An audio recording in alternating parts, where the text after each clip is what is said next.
out if you close your eyes.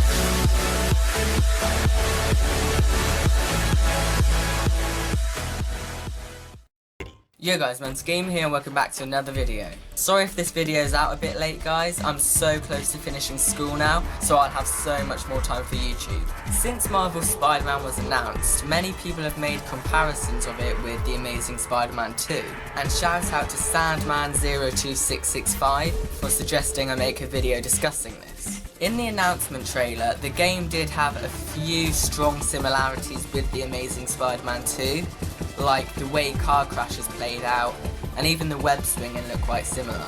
However, Insomniac have seemingly changed the game a lot since then, and now it's even more unique and different than it was before. For example, the combat is basically the complete opposite to the combat of the Amazing Spider-Man series, because we can fight freely on the ground and in the air, and there is just so much more variety and freedom in how we fight, whereas in The Amazing Spider-Man 2 we could only really punch, web and blast enemies, and that was about it. There wasn't even really any combat in the air. Also, the only things you could really call a gadget was the ionic webbing and seismic blast thing that was in the game. But then in Marvel's Spider-Man we have the web tripwire, the spider drone, and about 6 other gadgets or web types that we can use, meaning the combat will definitely be much more entertaining than The Amazing Spider-Man 2, in my opinion anyway. As for the web swinging, I did actually really like the ability to swing with either the left or right trigger in The Amazing Spider-Man 2, yet the swing in itself was mediocre, but still enjoyable even though there wasn't really much you could do whilst traversing. With that in mind, in Marvel's Spider-Man we already know we can do web tunnels through different structures, choose what we do when we reach the top of the building, and much more.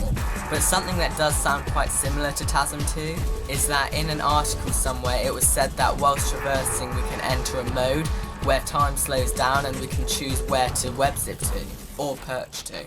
This sounds extremely similar to the TASM 2's Web Rush mode, which is actually a good thing because that does feel true to Spidey's character. Obviously a great aspect of the games that isn't similar is the graphics. Now TASM 2's graphics weren't terrible for the time, and in some angles the city actually looks really nice. However, Spider-Man PS4 definitely knocks those graphics out, especially considering that the footage we've seen so far is only alpha footage. Overall, I think that although there are some similarities between TASM 2 and Marvel's Spider-Man, Insomniac's take is definitely going to be completely different to anything we've seen before. Peter is older and more involved in the story, Spidey's suit is unique, and the developers are just as much Spidey fans as we are. So thank you all for watching guys. Again, sorry the videos are so short lately. I'm planning to do something really different for if we ever hit 2,000 subscribers, but the reason I'm going to save it for if we hit 2,000 is because it will take a whole load of time to do. Also, if you have any suggestions, feel free to leave them in the comments along with your thoughts on how similar or different these games seem. Today's shoutouts are for It Is Spid, who actually made quite a cool video on this kind of topic too, Aidan Dorrance, and Mustafa's Vining & Co. So thank you all for watching and I'll see you in the next video. I'm Mental Gamer, over and out.